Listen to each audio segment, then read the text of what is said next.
What up? Emergency pod number 2 coming to you late into the East Coast night. Rico joins us again. De'Aaron Fox is going to San Antonio. Zach LaVine to Chicago.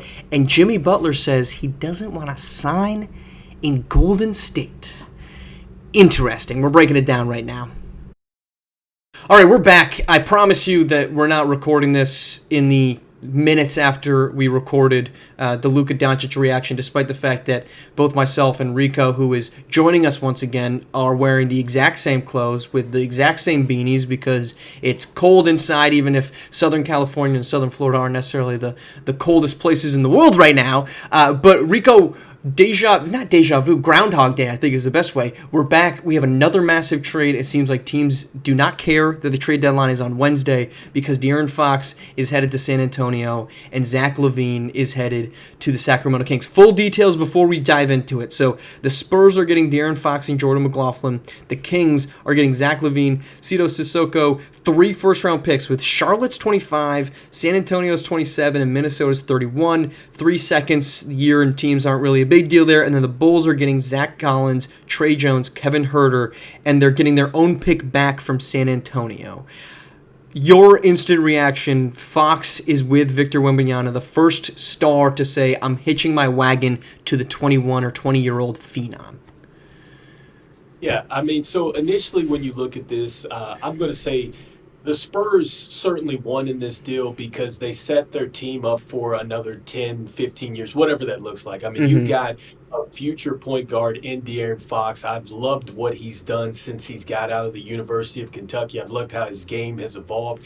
Perfect to get along with Wembanyama, a player that I've looked at in person. And so this is huge for the Spurs. The type of players that they're going to bring in, the young core that they have with Stephen Castle out there as well. I think that's how you say his name, Stephon Castle. Stephon Castle. Sorry, I missed that. But Stephon Castle, you add him with De'Aaron Fox, with Wemby. This is going to be a fun team to watch for years to come.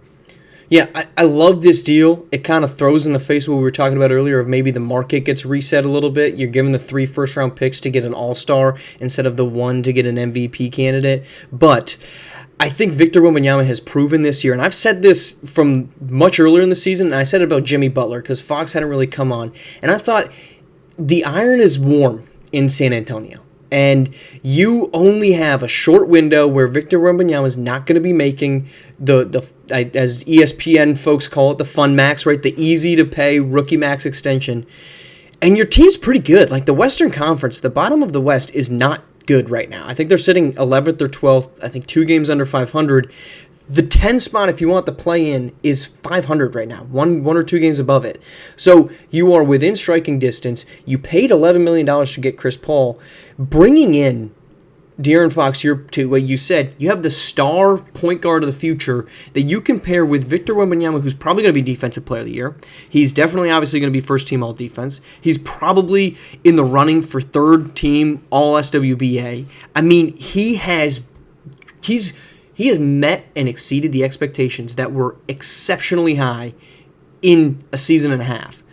And if you're San Antonio, chips to the middle, you have all these picks, I don't think there was a price tag too high to go out and get an all-star caliber, especially on the wing and the perimeter, to pair with Wembanyama, where they get in Fox, and a guy that has pretty much said he wants to go there. And on top of that, it's almost hilarious because they just gave Chicago back their 2025 draft pick, because for the people out there that are not familiar with the situation with Chicago, they had to have a bad record in order to stay into that lottery situation. If they fell out of it, I believe, then that was going to go and relate back to the Spurs. And so the Bulls just essentially got their pick back. But the irony of it is the Bulls were playing terrible. They could have probably kept LaVine, trended towards keeping the pick, and maybe gotten something even more down the line in the offseason. And so for Chicago, I graded this as the worst for them. I don't get it. I mean, you do get your pick back. Maybe that gives you that peace of mind. You're going to be in a deep draft. Obviously, we know some of these players that are going to be coming out, you know, they're all going to be very good, but still, it just didn't make a lot of sense for the Bulls. And with the Spurs, I feel like they win. And gosh, when we talk about the Kings just I think what they did was incredible. They got ahead of their situation. They got draft capital. Yeah. They are set up for quite some time with what they did. I really like what the Kings got out of this deal. Let's go there because I don't think, just like this morning, like you're not going to find somebody that hates the Luka trade for the Lakers. Like that's a no-brainer, right? The question marks obviously came on the other side. So let's go to the Kings side. So you get the 3 first, and is the Charlotte pick? I think that's probably, is that unprotected or are there protections on that? I didn't see anything initially. I mean, we could take a look and do some more of that, but right now the deals that the thing that's saying here is this: that they have the 3 first, and then they got the Right. 3 second round picks. So I don't see any details on that So right now. But I mean, look, if they're getting Charlotte's first, and as I kick it to you, I'll look that up. But the fact that you get 3 first and Zach LaVine, like Zach LaVine is averaging 24 points per game. He's shooting 40% from deep. He has been the guy that's been linked to Los Angeles. He's been linked to Golden State. He's been linked to the teams that were kind of middling around mediocrity and trying to make a jump up. And the fact that you're the Kings and you're adding a guy that keeps you in that realm of we can still be competitive, and we just added really good draft capital. Like the Charlotte pick could be something nice if the protections are there. The San Antonio pick in 27 is probably not going to be worth much, but who knows what Minnesota looks like. And now if you're Sacramento, you're kind of playing, the irony is you're playing the 2 timeline game that the Golden State Warriors have unsuccessfully done over on I-80, head east a little bit or head west a little bit. The Kings can compete right now with Zach LaVine, with DeMar DeRozan, and with this group, and you can also stack up and play for the future. And if Zach LaVine plays well, if you're the Kings, you can turn and flip him. He's got, I think, 2 years left on his deal. That deal only gets more enticing the longer it plays out. So you could probably turn him around in a season or 2 and flip him for more draft assets, and you're suddenly playing a really good long-term future if you're Sacramento. yeah, and I mean, to your point, in going into the Levine situation, I think currently right now he's at 43 million. He's going to be at 45, and then he's got 48 mil with a player option there. And so suddenly I think that becomes movable, as time goes along. And also, too, we're not even factoring in that he's playing at an all-star level. I mean, right Yep. now I think currently he has a chance to join the 50-40-90 club, all right? And that's shooting 50% from the field, 40% from 3, and then he would have to get his free throw percentage up to 90%, which I think it can happen. But you hit on the points that, look, the Kings, they stay competitive, they stay relevant. These 2 players have played together before in Levine and also to DeRozan. They've got it done before with the Bulls. And so now you add a healthier group. They got Malik Monk. They're going to be competitive. And they're like, look, even if we decide to make some changes with this team, we have already got the draft capital to build for quite some time. And that they know how to leverage these assets as well. Because some of these guys, man, they're still playing at a high level. Can you imagine if they move off of Sabonis right now? Right. What that would maybe get? Like, they're going to get something back for that. And so, look, the Kings are in the driving seat. I think that's really what it came down to. They got to the driver's seat, and they got it done professionally. Like, the player organization came together. Look, I'm not signing, or whatever that conversation went like. Right. And they're like, okay, we're going to move on. Yeah, and so that Charlotte pick is top 14 protected, so it's definitely not conveying, considering it'll turn into second-round picks in 27 and 28. So it'll end up being 4 and Zach LaVine, but for De'Aaron Fox, 2 first-round picks and 5 seconds, which really isn't that bad. Again, the fact that the Kings can do this and be in the spot they are, the West is wide open. Like, we came into this season thinking the West was going to be super top heavy, right? It was this bloodbath to be between Denver, Oklahoma City, Minnesota, and Dallas. And it has not turned out that way. It has been Oklahoma City, bar none. Memphis and Houston have been great stories, but really from, I would say, the 5 seed down, it is wide open, right? Denver should probably slot in at number 4. And if you're Sacramento and you say, we can get hot, and they've been hot since they fired Mike Brown, which brought a whole bunch of vitriol, they've been a really, really good basketball team. And so, is this team flawed? Yes. I mean, it has become Chicago West, right? Because not only do you have the 2 tent poles that were Chicago's mediocre run, but you've basically swapped Nikola Vucevic with Domantas Sabonis. And Sabonis is a better basketball player than Vucevic is, but both of them are exceptionally flawed. But that's actually, in today's Western Conference, weirdly competitive.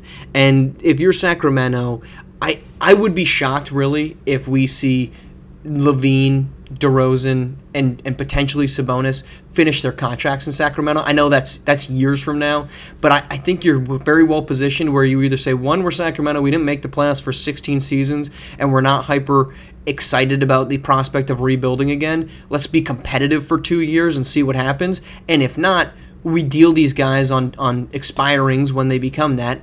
And that's our worst case scenario, is being a 5 to 9 seed, and we're playing for a play-in at the worst case scenario. That's a win for a Sacramento team that went 2 decades with being completely irrelevant. Yeah, and I think that maybe that's ultimately maybe what De'Aaron Fox ran into. He was just like, look, I kind of see the end of this movie, and I think that maybe led to the situation of why he wanted out.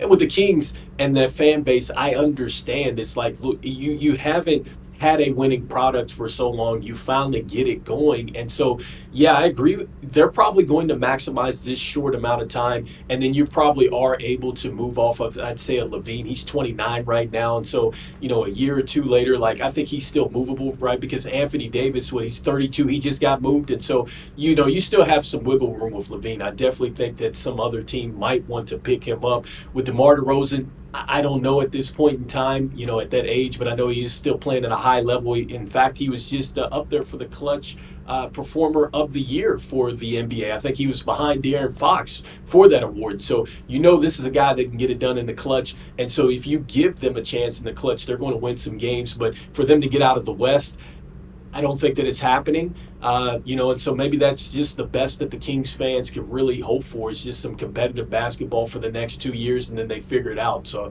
I totally agree with you there. All right, so there's not really much, Rico, to talk about on the Bulls side of things. I mean, I think it's safe to say Vucevic probably gets dealt. I think it very well could be, as we get the guest host behind us with Moody running around in the background, I think it could be a Golden State move, because the Warriors have been linked to all these teams. But speaking of Golden State, they are out of the Jimmy Butler sweepstakes, according to Brian Windhorst, because Jimmy Butler won't sign an extension with the Golden State Warriors. I don't get this. You are getting yourself suspended. You're hissing and moaning about not getting what you want, and there's apparently a Golden State Warriors team that's willing to give you an extension with Steph Curry as your running mate, and Jimmy Butler says no. Help me make this make sense. And at this point, the public sentiment has already been away from Jimmy Butler, but it couldn't be further from Jimmy Butler now after that. Listen, that situation, okay, and so I've been a fan of Jimmy Butler when he was with the Chicago Bulls. I've loved how he's gotten to the point that he's gotten to, but the exits that he's had with the organizations that he's been with has been it's just inexcusable at this point in time. And this last one, this is ridiculous. You're talking about playing with, can we say, a generational player? Yes. And Steph Curry, like, I think we can honestly say that. Maybe he might go down as maybe the best three-point shooter, or pure shooter that we've ever seen play together. I don't know. Maybe there's somebody else that comes along. There's no way there's an argument otherwise. Yeah. Yeah, right now, I mean, Steph Curry has done things that we just haven't seen before. So you're telling me this is a team that when you go to that stadium, I've been there, strength in numbers, it says that on the rafters, right? Like, they believe in just, they believe in their players, they believe in their group, they believe in just being tight niched like this. They're willing to bring you into a championship type of situation, and you do not want to extend with them. It just makes me think, what does Jimmy Butler ultimately want here? And it just worries me for some of the players that maybe are coming into the league down the line, because I think that however this situation plays out, it could maybe cost maybe players in this next CBA, because maybe they take away the guaranteed money in this situation. And I think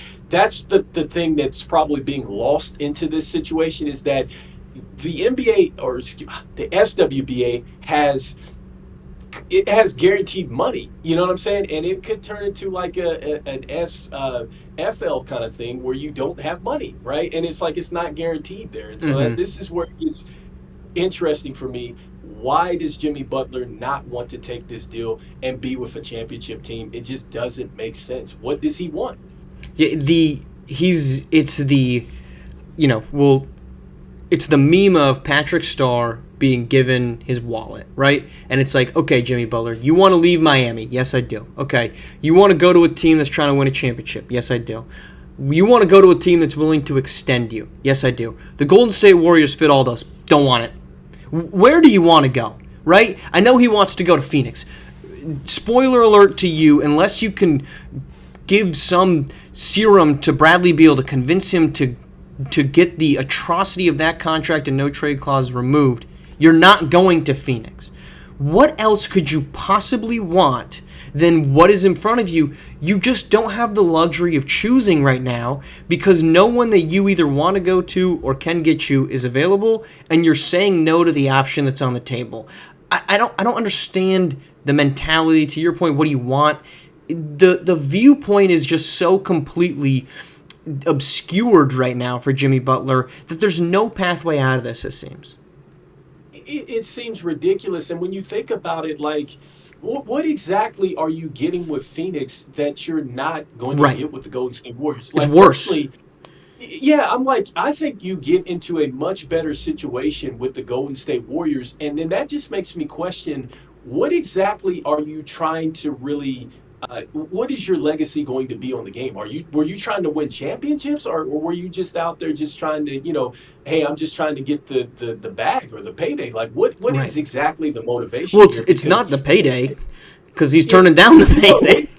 yeah, if you wanted to win, why don't you go to Golden State, right? He said that in his interview, right? That he was like, I can go anywhere, I can win anywhere.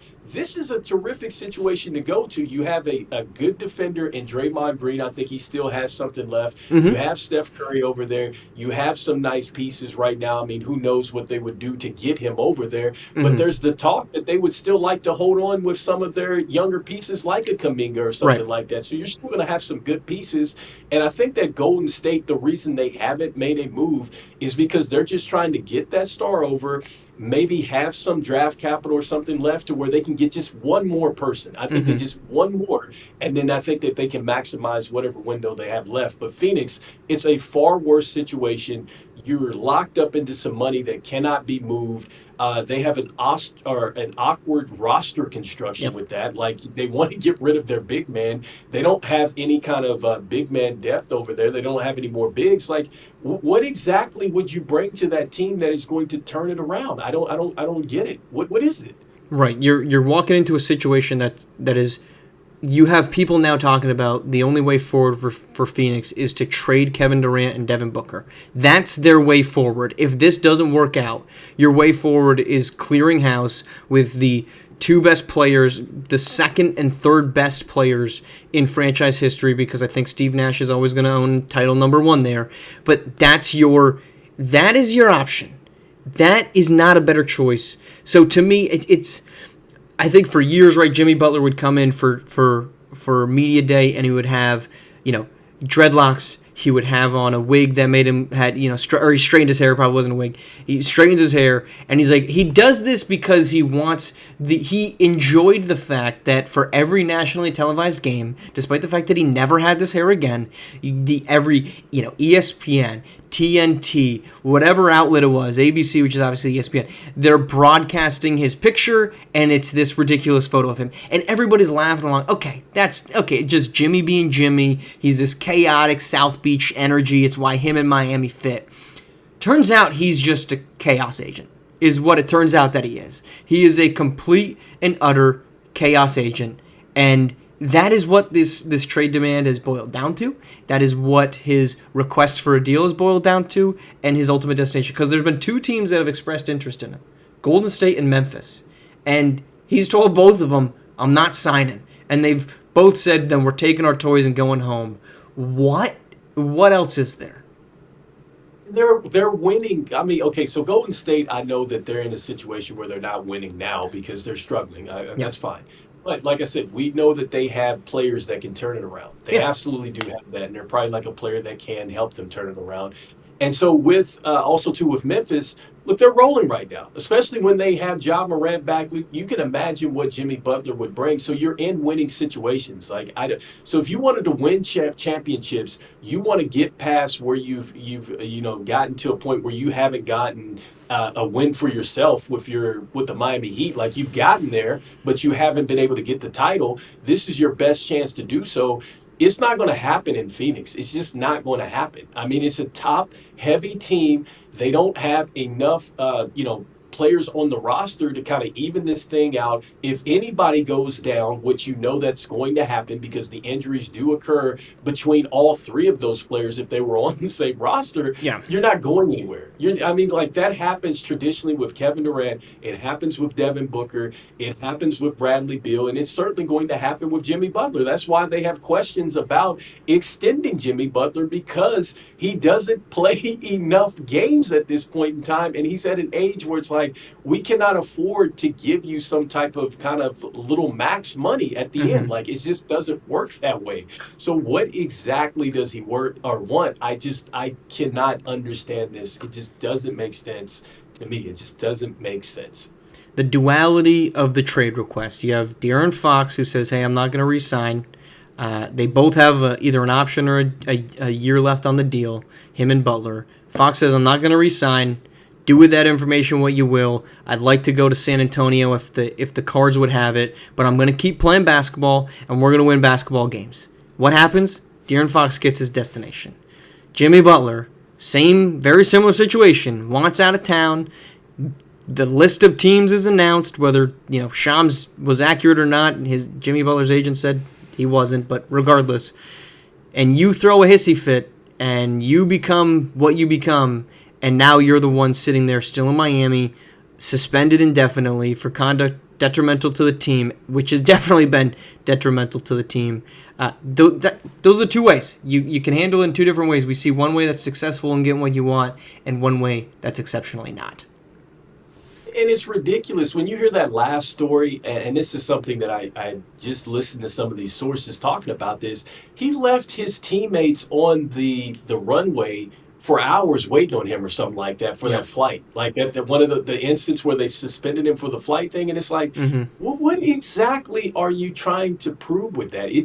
None of this stuff is making sense. And then just this last news with not wanting to sign with a successful franchise, and I think well managed, I want to say that, with the Golden State Warriors. That's why I really question what exactly are you looking for? Because if you're looking for, an actual management team that really, cares a lot about the players and wants to see this thing through, I think the Golden State Warriors are definitely one of those teams, my personal opinion. And so, yeah, I don't understand this with Jimmy Butler. I really don't. And I don't know what the answer is going to be.